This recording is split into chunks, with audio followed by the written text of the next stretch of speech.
Assalamualaikum warahmatullahi wabarakatuh. Alhamdulillahirabbil alamin wassalatu wassalamu asrofil anbiya'i wal mursalin wa ala alihi washabihi ajma'in. Amma ba'd. Selawat dan salam mari kita sampaikan kepada Nabi Muhammad sallallahu alaihi wasallam di lafaz Allahumma sholli ala Muhammad wa ala ali Muhammad. Assalamualaikum ya Rasulullah, assalamualaikum ya Habibullah. Alhamdulillah, kita panjatkan puji dan syukur kepada Allah.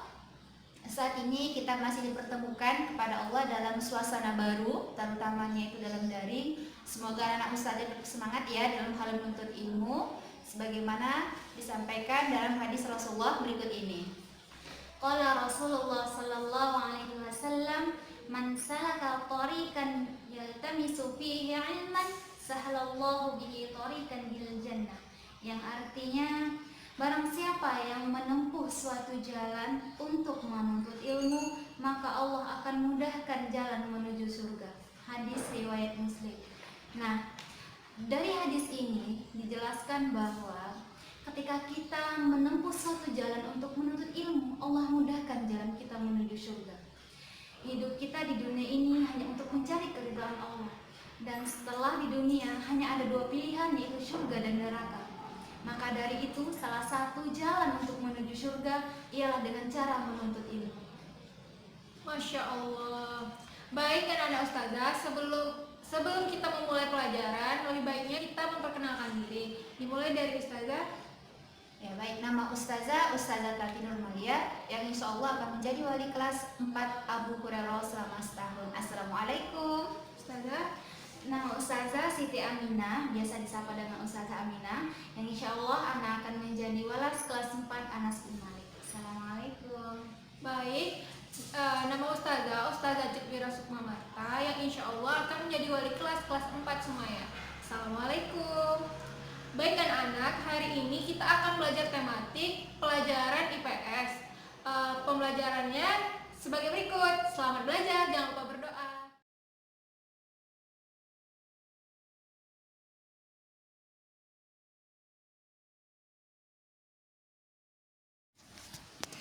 Baiklah anak-anak Ustazah, hari ini kita belajar tematik tema 4A, yaitu keberagaman sosial bangsaku.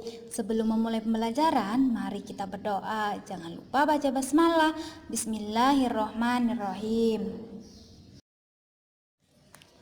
Anak-anak Ustazah, ada yang tahu apa itu keberagaman budaya? Keberagaman budaya itu ialah salah satu wilayah atau negara yang memiliki budaya lebih dari satu. Hal tersebut disebabkan karena adanya perbedaan suku atau ras.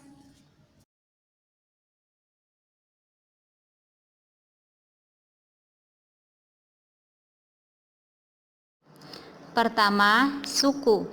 Badan Statistik atau BPS menyebutkan bahwa terdapat 1.340.000 suku yang tersebar di 17.000 pulau yang ada di Indonesia. Selanjutnya, bahasa. Indonesia memiliki 718.000 bahasa daerah dan bahasa Indonesia. Menurut penuturnya, bahasa yang terbanyak digunakan di Indonesia adalah bahasa Jawa, bahasa Indonesia, bahasa Sunda, bahasa Madura, bahasa Bugis, bahasa Minangkabau, bahasa Madura, bahasa Aceh, dan lain sebagainya. Selanjutnya, tarian daerah. Tarian daerah adalah tarian yang tumbuh dan berkembang dalam satu daerah atau komunitas yang menciptakan suatu identitas budaya dari masyarakat yang bersangkutan. Karena setiap daerah dan suku bangsa di Indonesia ini memiliki tarian tradisional masing-masing, seperti tari piring yang berasal dari Sumatera Barat, tari tandak dari daerah Riau, tari bedaya berasal dari Yogyakarta, dan tari suedati dari Aceh, dan masih banyak lagi lainnya.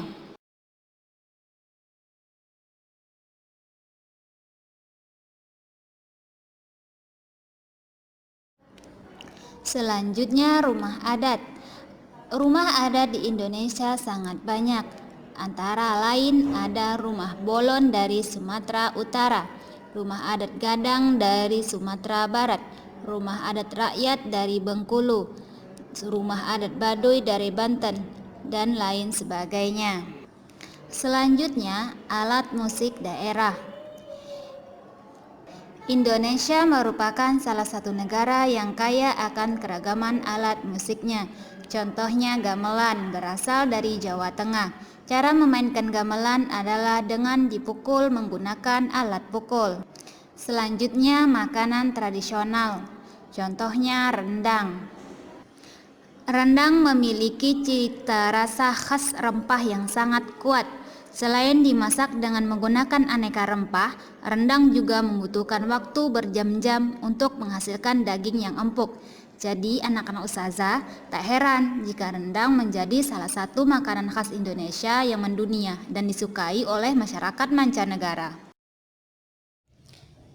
Baiklah anak-anak ustazah, sekarang kita sudah tahu bahwa bangsa Indonesia kaya akan beragam suku dan bangsa.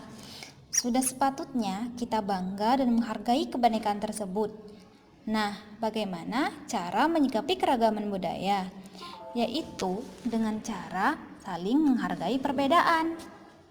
Menerima suku bangsa lain dalam pergaulan sehari-hari, meskipun mereka memiliki kebiasaan dan adat istiadat yang berbeda. Jadi, kita bergaul dengan siapa saja, tidak hanya dengan satu suku bangsa. Kemudian, tidak menjelek-jelekkan dan merendahkan suku bangsa lain, karena manusia diciptakan oleh Allah dengan harkat dan martabat yang sama. Yang membedakan itu hanyalah ketakwaan kita kepada Allah Subhanahu wa Ta'ala. Baiklah anak-anak ustazah, selanjutnya kita belajar keragaman budaya di provinsi setempat. Kali ini ustazah ngambil di Provinsi Riau karena kita saat ini tinggal di Provinsi Riau. Yang pertama ada suku Sakai. Suku Sakai ini adalah salah satu suku yang hidup di pedalaman Riau, Sumatera. Suku Sakai sangat bergantung kepada alam, meski sebagian dari mereka sudah menerapkan pertanian dan juga berladang. Tapi bagaimanapun alam adalah rumah mereka dan juga tempat mencari penghidupan. Kemudian ada suku Akit. Suku Akit merupakan salah satu suku Melayu di Riau yang mendiami wilayah Pulau Rupat, tepatnya di Kecamatan Bengkalis, Kabupaten Bengkalis, dan Kabupaten Kepulauan Meranti, tepatnya di Pulau Padang. Mata pencarian suku Akit ini ialah berburu dan meramu, serta nelayan. Selanjutnya ada suku Laut. Suku Laut ini sering juga disebut dengan orang laut yang bangsanya menghuni Kepulauan Riau di Indonesia. Nah, kemudian ada suku Talang Mamak. Suku Talang Mamak ini merupakan masyarakat terasing yang hidup yang masih secara tradisional di sehiliran Sungai Indragiri, yaitu tepatnya di Provinsi Riau.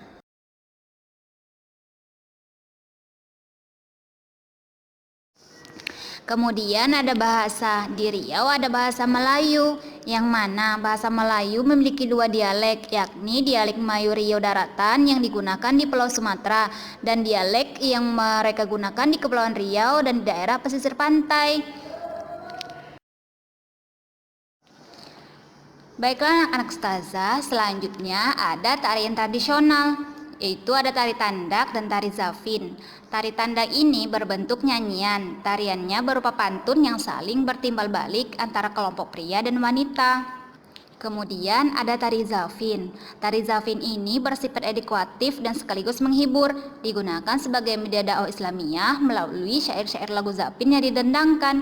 Musik pengiringnya terdiri dua alat, yaitu alat musik petik gambus dan 3 buah alat musik tabuh genang kecil yang disebut juga dengan marawis. Nah, anak-anak ustazah, ada yang tahu ini gambar apa?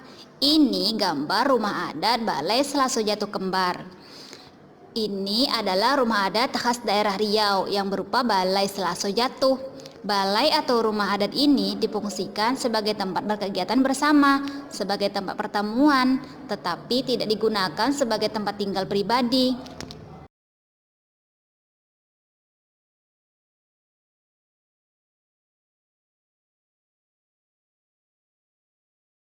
Selanjutnya alat musik tradisional, ada kompang, rebana, dan gong.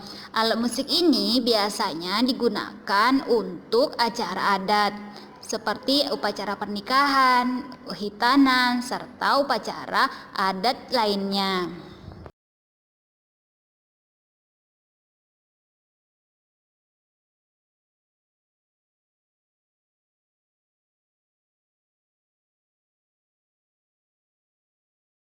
Selanjutnya ada makanan tradisional. Kira-kira anak-anak ustazah apakah udah pernah coba makanan yang ada di gambar ini? Yang pertama itu ada cincalok. Cincalok ini terbuat dari udang. Kemudian ada mie sagu. Mie sagu ini terbuat dari sagu. Kemudian ada asam pedas ikan baung. Pernah cobain gimana rasa asam pedas ikan baung? Yang belum pernah cobain silahkan coba ya. Nah, anak-anak ustazah, itulah pembelajaran kita pada hari ini. Semoga bisa dapat dipahami, dan jika ada yang belum paham, boleh ditanyakan secara personal, baik chat pribadi ataupun via telepon. Dan semoga anak-anak ustazah bisa menjawab soal-soal yang akan diberikan di link berikut. Hanya itu yang saya sampaikan. Bila taufiq hidayah. Assalamualaikum warahmatullahi wabarakatuh.